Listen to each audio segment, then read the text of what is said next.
ની શરૂઆત મહત્વના સમાચારોની સાથે કરીશું। સ્વાતંત્ર્ય પર્વ પહેલા રાષ્ટ્રપતિ મેડલની જાહેરાત કરવામાં આવી છે। રાષ્ટ્રપતિ મેડલ માટે રાજ્યના 23 પોલીસ જવાનની પસંદગી કરવામાં આવી છે। 23 પોલીસકર્મી અને અધિકારીઓને રાષ્ટ્રપતિ મેડલથી કરાશે હવે સન્માનિત।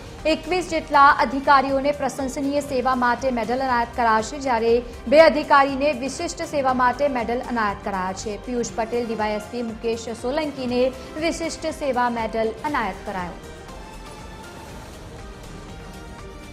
સંવાદદાતા ભાવેશ રાજપૂત ફોન લાઈન પર જોડાયા છે। ભાવેશ, સ્વતંત્રતા પર્વ પહેલા રાષ્ટ્રપતિ મેડલની જાહેરાત, શું કહેશો?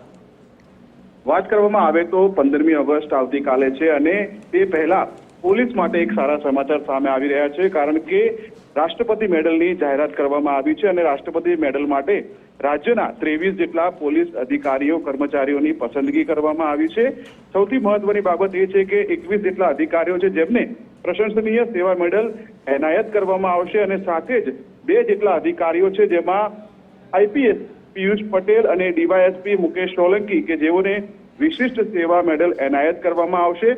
સૌથી મહત્વની બાબત છે કે અત્યારે જે પ્રકારે 15મી ઓગસ્ટ પહેલા આ જાહેરાત કરવામાં આવી છે તેને લઈને પોલીસ બેડામાં ખુશીનો માહોલ છે। લવલીન, બિલકુલ આભાર સમગ્ર માહિતી સાથે જોડાવા બદલ। તો જે રીતે 2 અધિકારીઓને વિશિષ્ટ સેવા મેડલ એનાયત કરવામાં આવશે